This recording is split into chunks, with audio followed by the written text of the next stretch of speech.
ಸುಮ್ಮನೆ ಆಗೋದಿಲ್ಲ. ನರರಿಗೆ ಮುಕ್ತಿ ಅಂದ್ರೆ ನಾವು ಏನೋ ಸುಮ್ಮ ಒಂದು ದಿವಸ ಬಂದು ಗುರುಗಳ ಸೇವಾ ಮಾಡಿ ಬಂದ್ರೆ ಆಗೋದಿಲ್ಲ.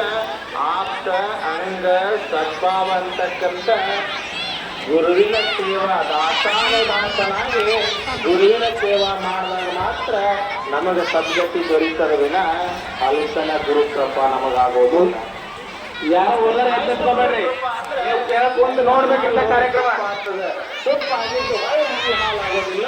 ಹಂಗ ಮನುಷ್ಯ ಮಾದೇವನಾಗ್ಲಿಕ್ಕೆ ಬರುತ್ತದೆ. ಒಂದು ಗುರುಕೃಪ ಆಯ್ತು, ನಾವು ಮಾಡ್ತೇವೆ ಗುರು ಸೇವಾ ಇಲ್ಲ. ಗುರುಗಳು ಹೇಳ್ತಿದ್ರು, ಗುರುಗಳು ಯಾಕಂದ್ರೆ ಯಾವಾಗ ಯಾವ ಚರಣಾಗಿ ಹೇಳ್ತಾರೆ. ಗುರು ಬೈದ್ರು ಕೂಡ ಅದು ಕೃಪಾ ಅಂತನ ತಿಳ್ಕೋಬೇಕು, ಗುರು ಆಶೀರ್ವಾದಿಸಿದ್ರು ಕೂಡ ಅದು ಕೃಪಾ ಅಂತನ ತಿಳ್ಕೋಬೇಕು. ಗುರು ಏನ್ ಅಂತಾನೆ ಅದು ಗುರು ಎಂತವ್ರು ಇರ್ತಾರ ಅನ್ನೋದು ಕೂಡ ಕಷ್ಟ ಅದ, ಹುಡುಕೋದು ಕಷ್ಟ ಅದ. ಶಿಷ್ಯ ಎಂತವದಾನ ಅದು ಹುಡುಕಾಡೋದು ಕೂಡ ಕಷ್ಟ ಇದೆ. ಈಗ ಸುಮ್ಮನೆ ಸಹಜ ವಿಚಾರ ಮಾಡಿದಾಗ ಈಗ ಒಬ್ಬ ಪೊಲೀಸ್ ಕಾನ್ಸ್ಟೇಬಲ್ ಅದಾನ ಅಂತ ತಿಳ್ಕೊಡಿ. ತಂಗಿ ಒಂದ್ ಸ್ವಲ್ಪ ಸ್ಟಾಪ್ ಮಾಡಮ್ಮ, ಅವ ಯಾವ ಸ್ಟಾಪ್ ಮಾಡಿ ತಂಗಿ. ಕಾಕಿ ಬಟ್ಟೆನೆ ಉಡ್ತಾನೆ. ಅದಕ್ಕಿಂತಲೂ ಸ್ವಲ್ಪ ಹೆಚ್ಚಿನದಾಗಿರ್ತಕ್ಕಂಥ ಬಡ್ತಿ ಪಡೆದಿರ್ತಕ್ಕಂಥ ಹವಾಲ್ದಾರ್ ಕೂಡ ಕಾಕಿನೇ ತೊಡ್ತಾರೆ.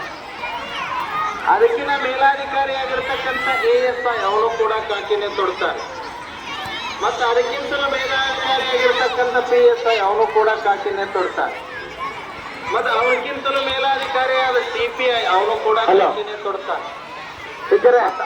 ಅಲ್ಲಿ ಎರಡನೇ ಹುಡುಗರ ಎಲ್ಲರಿಗೂ ನಮಸ್ಕಾರ ಮಾಡ್ಬಿಟ್ಟು ಒಂದು ಯಾರಿಗಾರ ಒಬ್ಬರಿಗೆ ಅರ್ಪಣೆ ಮಾಡಿ ನಮಸ್ಕಾರ ಮಾಡಿ ಹೋಗ್ಬಿಡು ಅಂತ ಹೇಳ್ರಿ. PC ಅವನು ಕಾಕಿನೇ ತೊಡ್ತಾನೆ.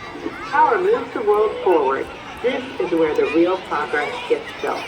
Welcome to Power Onward. ಯಾರು ಒಬ್ರಿಗೆ ನಮಸ್ಕಾರ ಮಾಡಿ ಹೋಗ್ಬಿಡು ಅಂತ ಹೇಳಮ್ಮ. Future of power. ಯಾರಿಗಾರು ಒಬ್ರಿಗೆ ನಮಸ್ಕಾರ ಮಾಡ್ರಿ ಸಾಕು, ಎಲ್ಲರಿಗೂ ನಮಸ್ಕಾರ ಮಾಡಿದಂಗ.